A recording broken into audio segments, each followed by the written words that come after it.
Hello everyone, welcome to our class where we'll explore the world of words.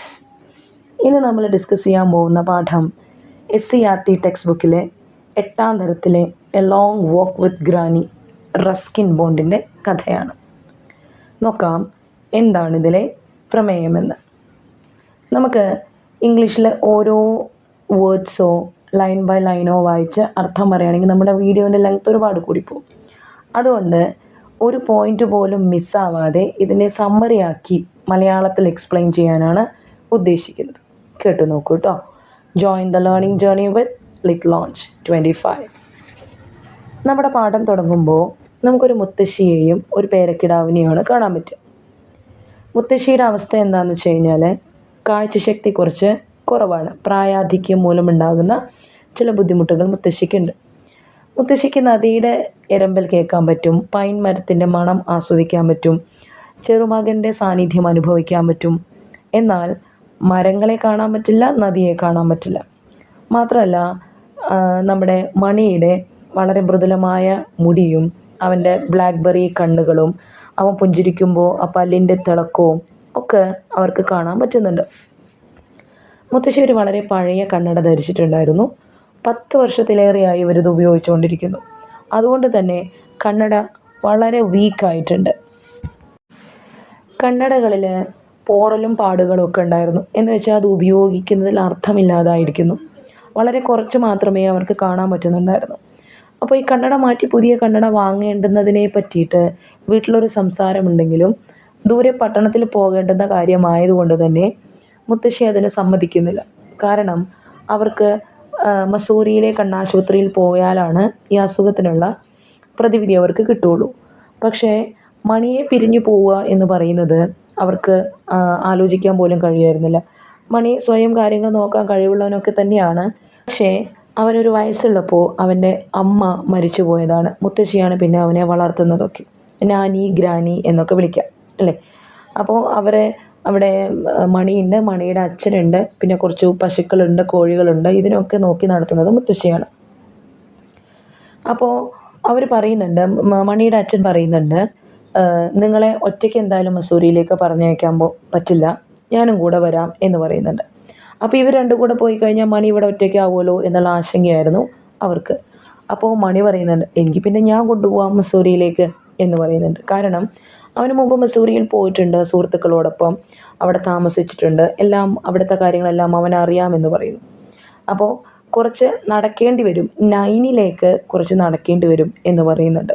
അപ്പോൾ മുത്തശ്ശിക്ക് നടക്കാൻ ബുദ്ധിമുട്ടില്ലല്ലോ എന്ന് ചോദിക്കുന്നുണ്ട്. ഇപ്പോൾ തീർച്ചയായിട്ടും തനിക്ക് നടക്കാൻ പറ്റും എന്ന് പറയുന്നു. എനിക്ക് കാഴ്ചശക്തിയെ കുറവുള്ളൂ, എൻ്റെ കാലുകൾക്ക് കുഴപ്പമൊന്നുമില്ല എന്ന് മുത്തശ്ശി ആ സമയം പറയുന്നുണ്ട്. അപ്പോൾ അവ വീണ്ടും ചോദിക്കുന്നുണ്ട്, നിങ്ങൾക്ക് 70 വയസ്സായില്ലേ എന്ന് ചോദിച്ചപ്പോൾ മുത്തശ്ശി പറയുന്നുണ്ട്, അതും ഇതും തമ്മിൽ എന്താണ് ബന്ധം?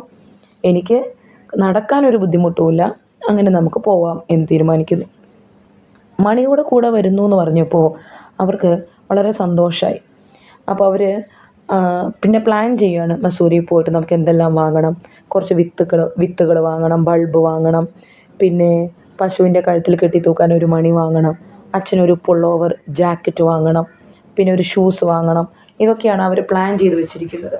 അപ്പോൾ ഇതിങ്ങനെ കേട്ടുകൊണ്ടിരിക്കുമ്പോൾ മണിയുടെ അച്ഛൻ ചോദിക്കുന്നുണ്ട്, അല്ല നിങ്ങൾ കണ്ണ് പരിശോധിക്കാനാണോ പോകുന്നത് അതോ ഷോപ്പിങ്ങിനാണോ പോകുന്നത്? കാരണം അദ്ദേഹത്തിൻ്റെ കയ്യിൽ ആകെ 100 രൂപ ഉണ്ടായിരുന്നുള്ളൂ. അപ്പോൾ ഈ 100 രൂപയ്ക്ക് നിങ്ങൾ കാര്യങ്ങൾ കൈകാര്യം ചെയ്യണം എന്ന് അച്ഛൻ പറയുന്നു. അപ്പോൾ എന്ത് ചെയ്യുന്നു? മുത്തശ്ശി പറയുന്നു, എൻ്റെ കൈവശം ഒരു 50 രൂപയും കൂടി ഉണ്ട്, അപ്പോൾ ഞങ്ങൾ അതുകൊണ്ട് മാനേജ് ചെയ്തോളാം എന്ന് പറയുന്നുണ്ട്. അങ്ങനെ പിറ്റേ ദിവസം അവരങ്ങനെ ഒരു ചെറിയ ചാറ്റൽ മഴയൊക്കെയുള്ള അവസരത്തിൽ നൈനിലേക്ക് പുറപ്പെടുകയാണ്. അപ്പോൾ നടന്നു വേണം പോകാൻ കേട്ടോ.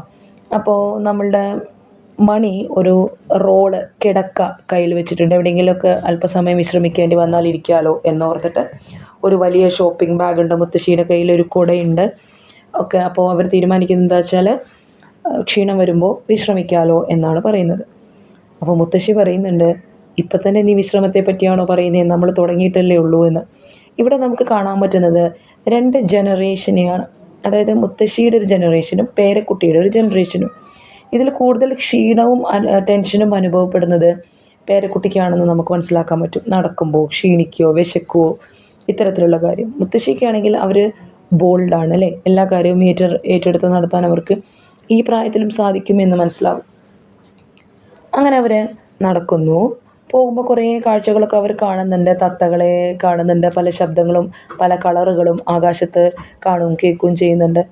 അങ്ങനെ അവർ പോകുന്ന വഴിക്ക് എന്താണോ കാണുന്നത് ആ പഴങ്ങളെല്ലാം പറിച്ച് അവൻ കഴിക്കുന്നുണ്ട്. അങ്ങനെ അതുകൊണ്ട് തന്നെ അവൻ്റെ വേഗത കുറച്ച് കുറയുമ്പോൾ അവന് ഓടിയിട്ട് വേണം മുത്തശ്ശിയുടെ അടുത്തേക്ക് എത്താൻ. അങ്ങനെ അവൻ്റെ വായൊക്കെ ഒരു പേർപ്പിൾ കളറൊക്കെ ആയിട്ടുണ്ട്, പഴങ്ങളെല്ലാം പറിച്ച് കഴിച്ചിട്ട്. അങ്ങനെ കുറച്ച് കഴിഞ്ഞപ്പോഴത്തേക്കിനും മഴ മാറി സൂര്യൻ ഉദിച്ചു വന്നു. ആ സമയത്ത് കറക്റ്റായിട്ട് ആ പ്രദേശത്തിൻ്റെ ഭംഗി നമുക്ക് കാണാൻ പറ്റുന്നുണ്ട്. വളരെ ക്ലിയർ ആയിട്ട് അവർ അവിടെ വിശദീകരിച്ചിട്ടുണ്ട് അല്ലേ. അതായത് വനങ്ങളുടെ കടും പച്ച, വയലുകളുടെ ഇളം പച്ച കളറ്, കുന്നുകളിൽ ഇങ്ങനെ വെളിച്ചം സൂര്യപ്രകാശം വന്ന് മിന്നി മറയുന്നത് കൊണ്ടുള്ള ഒരു സ്വർണ്ണ കളറ്, ഇതൊക്കെ അനുഭവിച്ചുകൊണ്ട് അവർ മുന്നോട്ട് പോവുകയാണ്. പക്ഷെ ഇതൊന്നും ആർക്കും ആസ്വദിക്കാൻ പറ്റുന്നില്ല?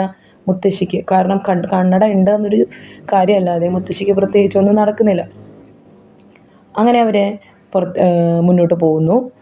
പൈൻ മരത്തിൻ്റെ ചോട്ടിലിരുന്ന് അവർ ഭക്ഷണം കഴിക്കുന്നുണ്ട്. നീരുറവിൽ നിന്ന് അവർ വെള്ളം കുടിക്കുന്നുണ്ട്. അങ്ങനെ നടന്ന് ഉച്ച കഴിഞ്ഞപ്പോഴത്തേക്കിനും അവർ നൈനിലെത്തി അല്ലേ. അപ്പോൾ അവിടെ നൈനിൽ അവരുടെ അങ്കിളിൻ്റെ വീട്ടിൽ താമസിക്കാമെന്നാണ് അവർ വിചാരിക്കുന്നത്. അപ്പോൾ അങ്കിളിൻ്റെ തൊട്ടടുത്തുള്ള ഒരു അമ്പലമൊക്കെ അവർക്ക് കാണാൻ പറ്റുന്നുണ്ട്. അപ്പോൾ മണി പറയുന്നുണ്ട്, ആ അമ്പലം എനിക്ക് കാണാൻ പറ്റുന്നുണ്ട്, അപ്പം നമുക്കിനി അധികം ദൂരമൊന്നുമില്ല. പക്ഷേ അതൊന്നും മുത്തശ്ശിക്ക് കാണുന്നില്ല. അവിടെ മൂടൽമഞ്ഞും കാര്യങ്ങളൊക്കെ ഉണ്ടായിരുന്നു. അങ്ങനെ അവർ മുന്നോട്ട് പോയി നദിയുടെ കരയിലുള്ള ഒരു ചെറിയ പട്ടണത്തിലേക്ക് അവർ പ്രവേശിച്ചു. അപ്പോൾ വീണ്ടും മഴ പെയ്യാൻ തുടങ്ങി. അപ്പോൾ മുത്തശ്ശി കുടയൊക്കെ എടുത്തു. പക്ഷേ കുടയൊക്കെ ചോരുന്നുണ്ടായിരുന്നു. കുറച്ച് കഴിഞ്ഞപ്പോൾ അവരമ്മാവിൻ്റെ വീട്ടിൽ എത്തി. അവർക്ക് നല്ല ചായയൊക്കെ കൊടുത്ത് അവർ സൽക്കരിച്ചു. പിറ്റേ ദിവസമാണ് ഇവർക്ക് ആശുപത്രിയിലേക്ക് പോകേണ്ടത്. അങ്ങനെ അത് രാവിലെ തന്നെ എഴുന്നേറ്റ് മണി കുളിക്കാൻ വേണ്ടി പോവുകയാണ്. നദിയുണ്ട് തൊട്ടടുത്ത്, അവിടേക്ക് കുളിക്കാൻ വേണ്ടി പോവുകയാണ്. പക്ഷെ പോയി കുറച്ച് കഴിഞ്ഞപ്പോൾ തന്നെ ബസ്സിൻ്റെ ഒരു ശബ്ദം അവൻ കേൾക്കുകയാണ്. അവിടെ ആകെ ഒരു ബസ്സേ ഉള്ളൂ. അത് പോയി കഴിഞ്ഞാൽ പിന്നെ അവന് മസൂറിയിലേക്ക് പോകാൻ പറ്റില്ല. അപ്പോൾ അവൻ കുന്നിൻ ചെരുവിലൂടെയൊക്കെ ഓടിക്കിതച്ച് അവിടെ എത്തുമ്പോൾ മുത്തശ്ശി അവനെ ബസ് സ്റ്റോപ്പിൽ കാത്തു നിൽക്കുന്നുണ്ടായിരുന്നു അല്ലേ. ബസ്സിന് പോകാനുള്ള ടിക്കറ്റൊക്കെ എടുത്ത് റെഡിയാക്കി നിൽക്കുന്നുണ്ടായിരുന്നു. ഇവൻ വന്നു കഴിഞ്ഞാൽ ഉടനെ പോകാമെന്ന് വിചാരിച്ചു. അങ്ങനെ ആ ഒരു പഴയ ബസ്സിൽ, പൊട്ടിപ്പൊളിഞ്ഞ പഴയൊരു ബസ്സിൽ അവർ കയറുകയാണ്. ആ ബസ്സിൻ്റെ ശബ്ദം കാരണം ആൾക്കാർ സംസാരിക്കുന്നത് പോലും അവർക്ക് കേൾക്കാൻ പറ്റുന്നില്ലായിരുന്നല്ലോ. അങ്ങനെ അരോചകമായ ഒരു യാത്രയിലൂടെ അവർ മുന്നോട്ട് പോവുകയാണ്. ഡ്രൈവർ കുറച്ച് ദൂരം വണ്ടി ഓടിച്ച് മുന്നിലേക്ക് പോയി. വളവ് തിരിയുമ്പോഴൊക്കെ ബസ്സിലുള്ളവരൊക്കെ അങ്ങോട്ടും ഇങ്ങോട്ടൊക്കെ ചിതറി വീഴുന്നുണ്ടായിരുന്നു. ആകെ ഒരു ബഹളമായിരുന്നു ബസ്സിൽ. പക്ഷേ ആ ബഹളത്തിനിടയിൽ മുത്തശ്ശി അറിയാതെ ഉറങ്ങിപ്പോയി. മണിയുടെ തോളിൽ തല ചായ്ച്ചുകൊണ്ട് മുത്തശ്ശി ഉറങ്ങിപ്പോയി. പെട്ടെന്ന് ഓടിക്കൊണ്ടിരുന്ന ബസ് അവിടെ നിൽക്കുന്നു. അപ്പോൾ എന്താണ് കാര്യം എന്ന് മുത്തശ്ശി അന്വേഷിക്കുന്നു. നമ്മൾ എത്തിയോ എന്ന് അന്വേഷിക്കുന്നുണ്ട്. അല്ല, റോഡിൽ എന്തോ തടസ്സമുണ്ടെന്ന് മണി പറയുന്നു. നോക്കുമ്പോൾ എന്താ സംഭവിക്കുന്നത്? മണ്ണിടിച്ചിലാണ്. അപ്പോൾ ആളുകളൊക്കെ ജനാലയിലൂടെ, അതായത് ബസ്സിൻ്റെ ജനാലയിലൂടെ പുറത്തേക്ക് നോക്കുന്നുണ്ട്. അപ്പോൾ അതൊരു വലിയ മണ്ണിടിച്ചിലായിരുന്നു. എന്ന് വെച്ചാൽ ബസ്സിന് മുന്നോട്ട് പോകാൻ പറ്റില്ല. റോഡാകെ മണ്ണിടിച്ചിലായിരുന്നു. എന്ന് വെച്ചാൽ ബസ്സിന് മുന്നോട്ട് പോകാൻ പറ്റില്ല. റോഡാകെ പൂർണ്ണമായിട്ടും തടസ്സപ്പെട്ടിട്ടുണ്ടായിരുന്നു. അപ്പോൾ ഇനി എന്ത് ചെയ്യുമെന്നറിയാതെ അവർ ഇനി ഒന്നുകിൽ തിരിച്ചു പോകണം അല്ലെങ്കിൽ നടന്നു പോകണം. അതാണ് അവിടുത്തെ അവസ്ഥ.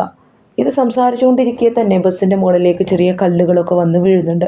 അപ്പോൾ അവിടെ ഇനി നിൽക്കുന്നത് സുരക്ഷിതമല്ലെന്ന് മനസ്സിലാക്കുന്നു. ഡ്രൈവർ വണ്ടി പിന്നോട്ട് എടുക്കുന്നു. പിന്നീട് എന്ത് തീരുമാനിക്കും? ഇനി തിരിച്ച് നൈനിലേക്ക് തന്നെ പോകാം, ഈ വണ്ടിയിൽ തിരിച്ചു പോകാം എന്നാണ് പറയുന്നത്. പക്ഷേ എന്ത് ചെയ്യാൻ പറ്റും? ഇനി മുസോറിയിലേക്ക് പോകാൻ ഇനി ആകെ 10 മൈൽ ദൂരമേ ഉള്ളൂ.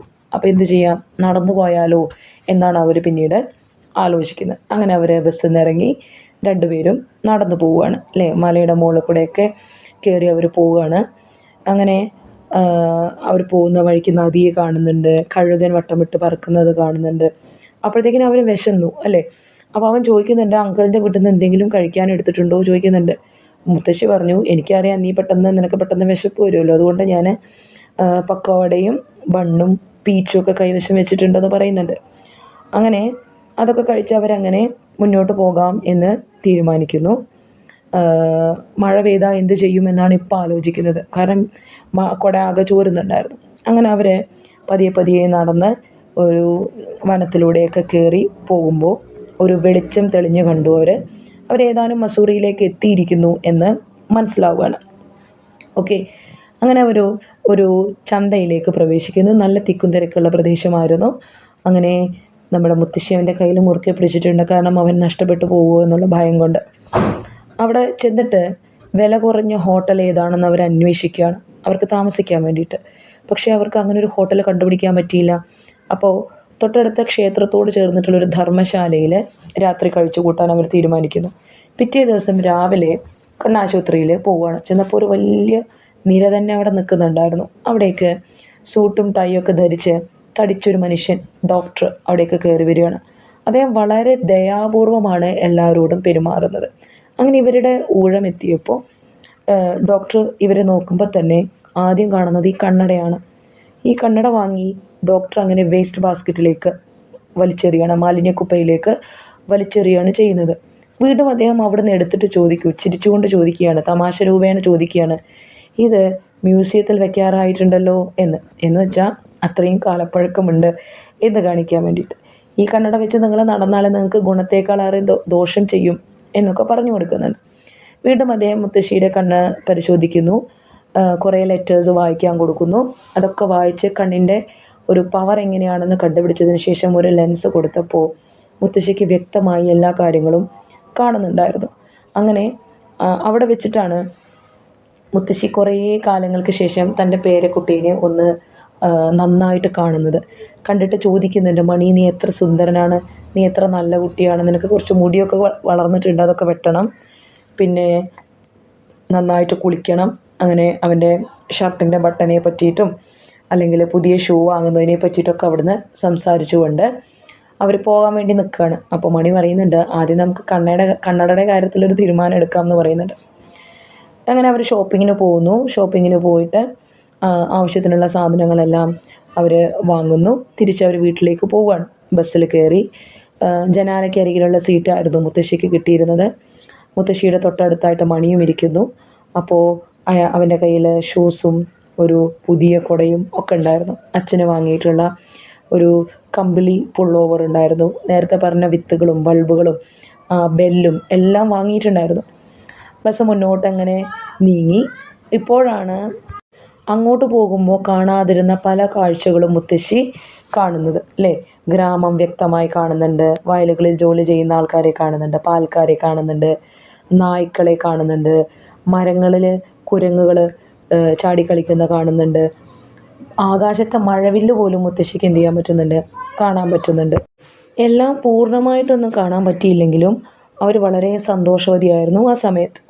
അങ്ങനെ ബസ്സിലെ യാത്ര തുടരുന്നു. പതിയെ പതിയെ എന്ത് ചെയ്യുന്നു, മണി ഉറക്കത്തിലേക്ക് പോകുന്നു. മുത്തശ്ശിയുടെ തോളിൽ വീണവൻ സുഖമായിട്ട് ഉറങ്ങുകയാണ്.